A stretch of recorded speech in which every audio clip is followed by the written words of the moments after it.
Shopping and dining over Thanksgiving and maybe watching some football games. Big government Republicans and Democrats were busy shredding the last vestiges of the Constitution. Senators John McCain and Carl Levin want to enact a law that would declare the entire United States of America a battlefield for the military. They're talking about inserting the Army into domestic law enforcement. Senator Lindsey Graham, who supports this bill, says, quote, "The homeland is part of the battlefield, and people can be held without trial, whether an American citizen or not."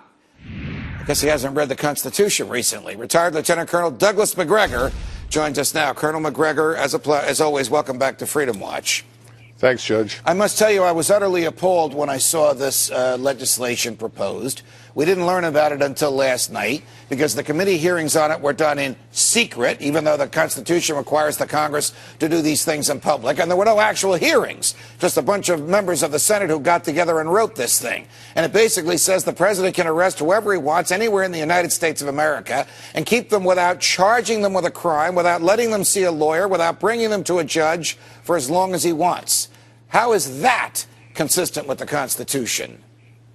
Well, Judge, you're the legal expert, but whenever you suspend due process, which in effect suspends the rule of law, you walk down a very dangerous path and you give authority to your government that it can then wield essentially without restraint. What worries me is that we'll end up creating categories of people who are then subject to arbitrary arrest. And that's dangerous because we don't know how those categories will be defined or interpreted in the future.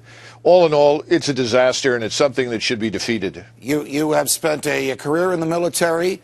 You're also an expert in political science, particularly with respect to its relationship to the military. Do you see a role for the military in domestic law enforcement? Do you see American troops, young men and women, arresting other Americans because the president doesn't like what they've said? I certainly hope not. And I can tell you that having served in the regular armed forces, people in the regular Army and Marine Corps have no interest in participating in those kinds of events. I'm sure there are some narrow purposes to which the military could be put to good use.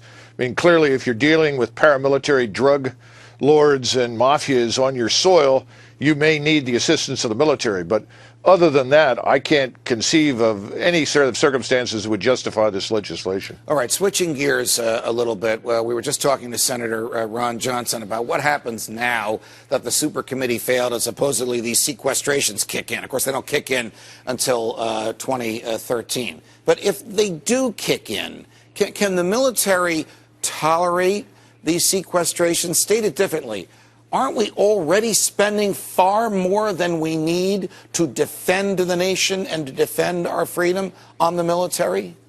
Well, the answer to your second question, of course, is yes. And the way to go about this, and we have no way of knowing what people on the Hill will do. And remember, the people on the Hill, contrary to popular belief, are not really terribly well informed about military affairs. So they're going to be bombarded by a mix of lobbyists and generals and admirals who are going to try and pursue their agendas. But the way to do it is to cut from the outside in. That is to begin reducing and scaling back our overseas presence, which is a legacy of the Cold War, and then the expansion of that overseas presence that we went through in the 90s under Clinton and has really run out of control since 2001. So bringing those forces back, stopping the expenditures overseas, will save us at least $1 trillion in the first 3 or 4 years if it's done intelligently. Then we need to look at reform and reorganization. You're dealing with a National Security Act that was passed in 1947, Judge. This is an anachronistic command and control structure left over from World War II. We desperately need reform and reorganization. One way to go about that is to starve this beast of money and compel people to re-examine all of their assumptions, because the future is not going to look like the past. Got it. Colonel Douglas Macgregor, it's a pleasure. Thanks for joining us.